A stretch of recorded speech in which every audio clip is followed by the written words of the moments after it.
வணக்கம் நேயர்களே, நான் உங்கள் பழனிமுருகன். நம்மளுடைய பேச்சுரிமை யூடியூப் சேனல்ல இந்த காணொளியில எத பத்தி நம்ம பேச போறோம்னா, திருச்செந்தூர் முருகன் கோயிலுக்கு பக்கத்துல இருக்கிற கடல்ல வந்து மிகப்பெரிய மாற்றம் ஏற்பட்டிருக்கு.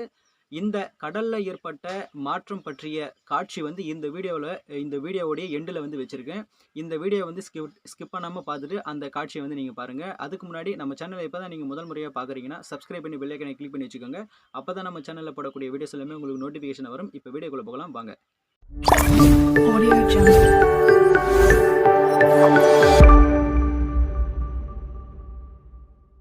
முருகனுடைய அறுபடை வீடுகள்ல 2வது வீடு பார்த்தீங்கன்னா, திருச்செந்தூர்ல இருக்கிற சுப்பிரமணிய சுவாமி கோயில்.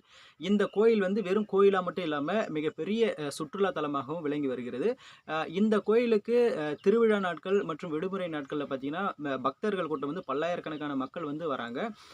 மற்ற தினங்கள்ல பார்த்தீங்கன்னா, இந்த கோயிலை சுற்றி பார்க்கறதுக்காக வெளிநாட்டிலிருந்தும் பல்வேறு சுற்றுலா பயணிகளும் இந்த இடத்துக்கு வராங்க. இந்த கோயிலுக்கு வர பக்தர்கள் வந்து முதல்ல என்ன பண்றாங்கன்னா, முதல்ல அந்த கடலுக்கு போயிட்டு புனித நீராடிட்டு அதுக்கப்புறமேட்டு தான் கோயில்ல போய் தரிசனம் பண்ணிட்டு அவங்கவங்க வீட்டுக்கு போவாங்க.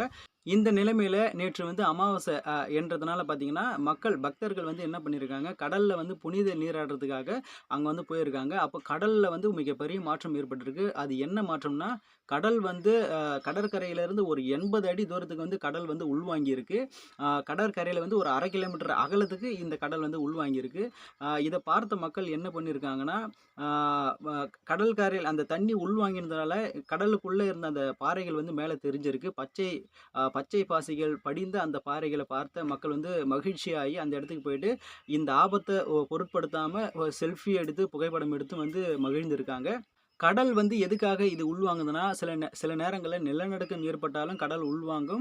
நிலநடுக்கம் ஏற்பட்டால் தான் சுனாமி வருவதற்கான எச்சரிக்கையாக வந்து இந்த கடல் வந்து உள்வாங்குது. மக்களே இதனால வந்து நீங்க என்ன பண்ணீங்க, இதுபோல நீங்கள் ஏதாவது கடற்கரைக்கு போனீங்கன்னா, இதுமாரி தண்ணி வந்து உள்வாங்குச்சுங்கன்னா, அந்த டைம்ல அந்த இடத்துல இருக்காதீங்க. நேரா வந்து உங்களுடைய வீட்டுக்கு வந்து போயிடுங்க. இது வந்து ஒரு எச்சரிக்கையா தான் வந்து கடல் வந்து சுனாமி வருவதற்கான எச்சரிக்கை தான் இது விடுது. இப்போ அந்த கடல் உள்வாங்கியத பற்றிய காட்சி வந்து இப்ப நீங்க வந்து பாருங்க. அதுக்கு முன்னாடி இந்த வீடியோ உங்களுக்கு பிடிச்சிருந்தா லைக் பண்ணுங்க, ஷேர் பண்ணுங்க, சப்ஸ்கிரைப் பண்ணி பெல் ஐகானை கிளிக் பண்ணி வச்சுக்கோங்க. மீண்டும் ஒரு அடுத்த வீடியோல சந்திக்கிறேன். நன்றி, வணக்கம். இந்த காட்சிய வந்து நீங்க பாருங்க. நேயர்களே இதுதான் அந்த காட்சி. இந்த காட்சியில பாருங்க, கடல் தண்ணி உள்வாங்கியதுனால பாறைகள் வந்து பச்சை பாசி படிந்த பாறைகள் தெரியும். அது மேல பார்த்தீங்கன்னா, பக்தர்களும், சுற்றுலா பயணிகளும் போய் செல்ஃபி எடுத்துக்கின்னு தண்ணியில போயிட்டு விளையாடிக்கிட்டு இருப்பாங்க.